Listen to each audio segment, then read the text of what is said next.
جس کے پاس 52.5 تولہ چاندی یا اس کی قیمت کے برابر 4 چیزیں ہوں. 52.5 تولہ چاندی کے آج کے ریٹ کیا ہیں؟ آج 25واں روزہ ہے, سوری 25واں کہہ رہا ہوں, 2025 کا پہلا روزہ ہے, 2025 رمضان کا پہلا روزہ. تو آج کی تاریخ میں 52.5 تولہ چاندی کے ریٹ کیا ہے؟ نیٹ پہ 2 منٹ میں نکل آئے گا, 1,80,000. تو شریعت میں جس کے پاس 4 چیزیں 52.5 تولہ چاندی کے برابر ہوں گی, کیونکہ یہ 52.5 تولہ چاندی کے ریٹ اوپر نیچے ہوتے رہتے ہیں نا, تو آج کی تاریخ میں تو 1,80,000 ہے. تو جس کے پاس 4 چیزیں 1,80,000 کے برابر ہو گئیں, وہ شریعت کی نظر میں کیا ہے؟ مالدار. قرضے نکال کے. تو وہ 4 چیزیں کیا ہیں؟ سونا, چاندی, کیش اماؤنٹ اور تجارتی مال. تجارتی مال کسے کہتے ہیں؟ ہر وہ مال جو بیچا ہو خریدا ہو اس نیت سے کہ بیچوں گا. ان میں ایک شرط بھی ختم ہو گئی نا تو وہ تجارتی مال نہیں کہلائے گا. خریدا تھا بیچنے کے لیے, لیکن جس دن زکوٰۃ نکالنی تھی اس سے پہلے بیچنے کی نیت ختم ہو گئی تو وہ تجارتی مال نہیں رہا. خریدا تھا استعمال کے لیے, لیکن زکوٰۃ جس دن دینی تھی اس دن بیچنے کی نیت ہو گئی تو بھی مال تجارت نہیں ہے, کیونکہ خریدتے ہوئے بیچنے کی نیت نہیں تھی. تو دکان میں جو مال پڑا ہوتا ہے نا, یہ سارا مال تجارت ہوتا ہے, کیونکہ سارا خریدا ہوتا ہے بیچنے کے لیے.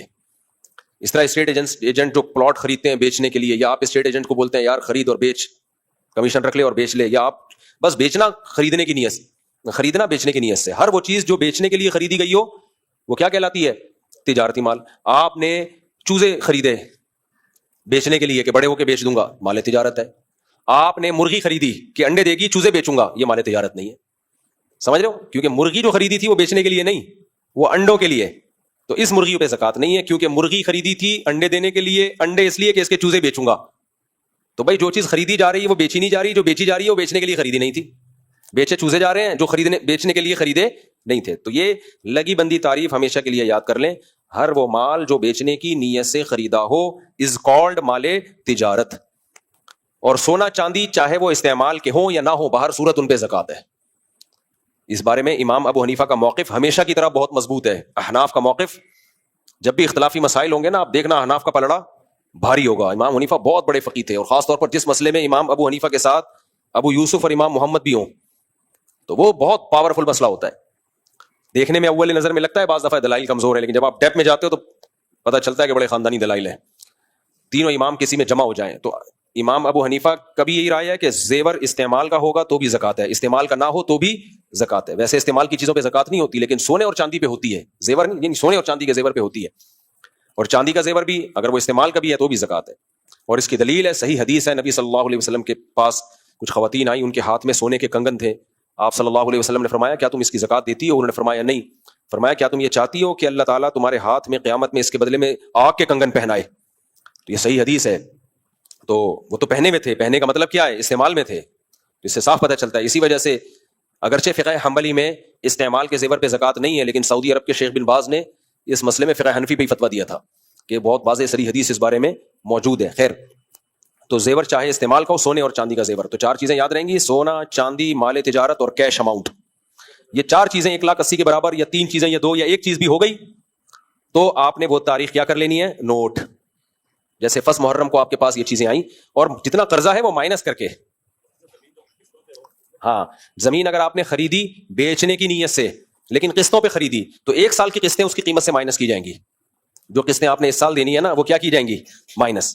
جیسے 40 لاکھ کی زمین خریدی اور اس سال آپ نے 10 لاکھ قسط دے دینے ہیں اس کے, تو 40 لاکھ میں سے 10 کیا کرو گے؟ مائنس. یعنی اس سال کا کیا مطلب ہے؟ جس سال زکوٰۃ نکلتی ہے اس تاریخ سے لے کے اگلی تاریخ تک وہ مائنس کرو گے, پھر قیمت لگاؤ گے اس. تو یہ اس کو مالدار کہتے ہیں. جس دن آپ کے پاس اتنا اماؤنٹ آ گیا وہ تاریخ آپ نوٹ کر لو, پھر اگلے سال اسی تاریخ کو حساب کرو. دینا جب مرضی دے دو, حساب اس تاریخ کا ہوگا, دے دو بھلے قسطوں میں, قرضہ مائنس کر دو اس میں سے. سمجھتے ہو کہ نہیں سمجھتے؟ چلو اب آپ تراویح شروع کرتے ہیں. رمضان 2025 کی آج پہلی تراویح ہے, تو میرا تقریباً 2007 سے معمول ہے. بیان کے آخر میں سوال پوچھیں, ٹھیک ہے نا, تاکہ بیان پھر اب ڈسٹرب ہو جائے گا.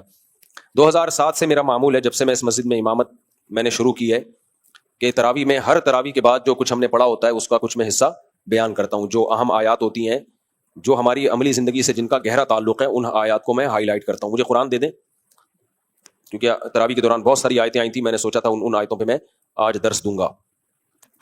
تو یہ روزانہ ہوا کرے گا. آپ لوگ اس میں پابندی سے اچھے بچوں کی طرح بیٹھا کریں گے. خواتین جو بیان سن رہی ہیں وہ بھی پابندی سے بیٹھیں, آپ لوگ بھی پابندی سے بیٹھیں. رمضان میں شروع میں 2-4 دن کا جوش ہوتا ہے, اس کے بعد آدھے لوگ مارکیٹ سے شارٹ ہو جاتے ہیں. تو نبی صلی اللہ علیہ وسلم کو وہ عمل پسند تھا جو پابندی کے ساتھ ہو. ٹھیک ہے نا, تو پابندی کے ساتھ بیٹھ جائیں. آج ہم نے سورہ بقرہ شروع کی ہے سورہ فاتحہ سے. سورہ فاتحہ کی جو سب سے اہم ترین آیت ہے, پوری سورہ فاتحہ یہ سب سے اہم ہے, لیکن اللہ نے قرآن شروع کرنے سے پہلے ہم سے ایک معاہدہ کروایا ہے. وہ معاہدہ یہ کروایا ہے, ایاک نعبد و ایاک نستعین. 2 طبقے ہیں جن سے ہماری راہیں یہاں سے الگ ہو جاتی ہیں. دنیا میں نا 3 طرح کے لوگ مارکیٹ میں پائے جاتے ہیں. بیسک قسمیں انسانوں کی کتنی ہیں؟ بولو 3. بیسک قسمیں 3 ہی ہیں. ایک وہ جو بالکل سرے سے خدا کا انکار کر دیتے ہیں, ایتھیس, ملحد. آج کل یہ پڑھے لکھے طبقے میں زیادہ ہو رہے ہیں جو سائنس پڑھ کے جن کی کھوپڑی آؤٹ ہو جاتی ہے, تکبر پیدا ہو جاتا ہے. حالانکہ سائنس انسان کو اللہ کے قریب کرتی ہے, اللہ سے دور نہیں کرتی, لیکن تکبر انسان کو اللہ سے دور کرتا ہے.